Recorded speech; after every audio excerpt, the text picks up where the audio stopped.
Hello beautiful people, welcome back to my channel. My name is Sandra Ihisia. First of all, I'd like to say a huge thank you to those of you that have seen my previous videos, and if you're still yet to check them out, please don't forget to do so. If this is your first time visiting my page, or if you're still yet to subscribe, just click on the subscribe button down below. Thank you very much.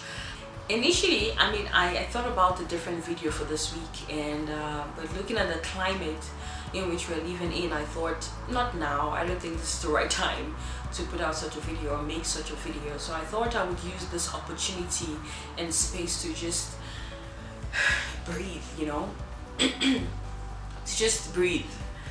I was going to say to just take it all in, but the truth is I've taken a lot in, and I am exhausted, like literally, emotionally, mentally, physically. I am fatigued,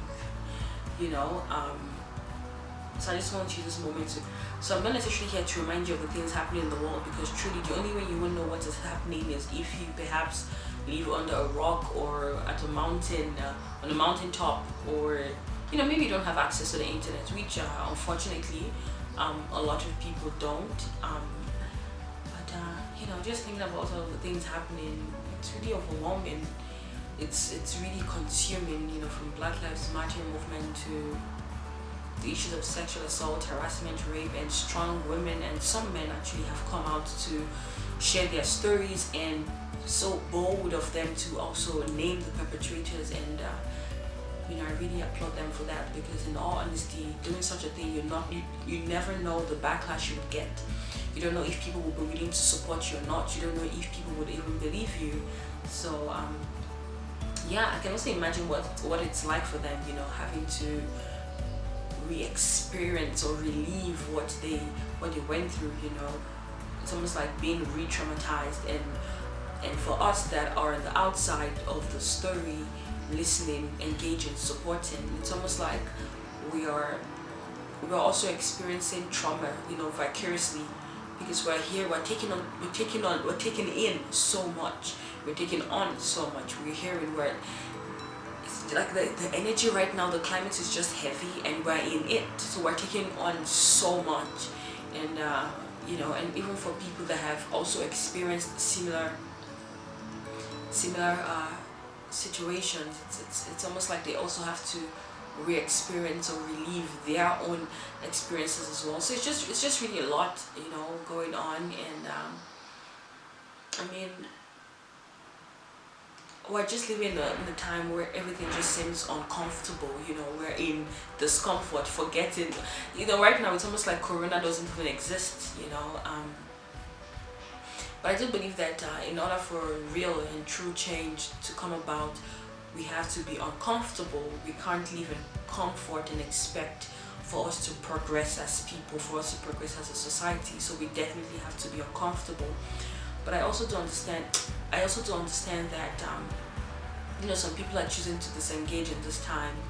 In all honesty, I haven't really been engaging on social media as I usually would, because it's just a lot. So sometimes I try to just take a step back and just breathe.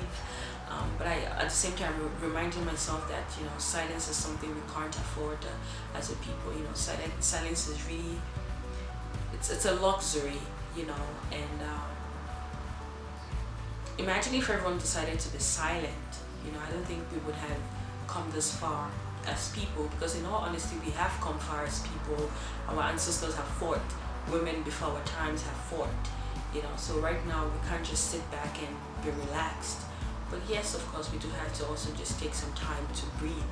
And it's almost like, how do we not allow what is happening on the outside affect or determine our internal affairs?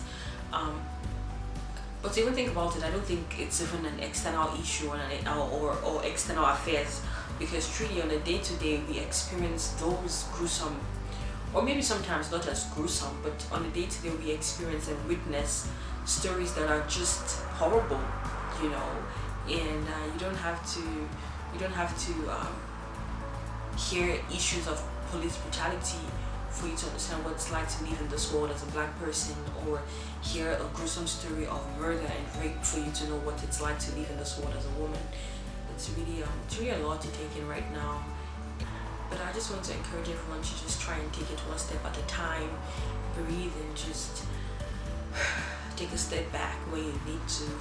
Take it one day at a time, one day as it comes, and let's just hope for the better, hope for the best, and but most importantly, I think it's very essential for us to function in love. And I know this might seem like love, right now we're fighting, and fighting does not necessarily mean you're not living in love. Fighting means you're defending people that have been, it simply means that you're defending people that have been victims of circumstances or victims of the society in which we live in. But yeah, it's very important that we live in love, that we try to be kind to one another, that we try to be as supportive as possible. And even if you don't fully understand what it's like to witness or experience something, try and listen, try to learn, and it's also our duty as a people to educate others. I know sometimes it might seem really difficult, like, nope, it's 2020, we're not trying to do that emotional and mental labor for anyone. But I do feel and believe that, in order for us to move forward, education and information is such a vital part of the conversation that we're having. So let's try and be kind to one another, let's try and be patient, let's try and be considerate and empathetic. But yeah, I remember sometime last year when we also experienced such a heated period, I think in Nigeria actually, that particular period was something that was happening in Nigeria, and I lost a relationship to that even, like, oh my goodness. I mean, it was a long overdue relationship anyway, so that was just like a clear indication. And it makes me think of this period in which we're living, families, friends, relationships, all types that will perhaps be broken, or these relationships that will have a shift or a change in them, based on people taking up different stance and having different opinions and viewpoint when it comes to issues that we're being faced with. It's really a lot, it's really a lot. But just like I already said, let's try to live in love and kindness towards one another. Yeah, so I think I'll end this video right now, and I'm not really sure how to continue, what more to say. But yeah, and until next time, guys. Actually, don't forget to leave a comment in the comment section down below and tell me how you're feeling. Let's just share our thoughts, and don't forget to like this video, share, and also subscribe to my channel if you're still yet to do so. And until next time,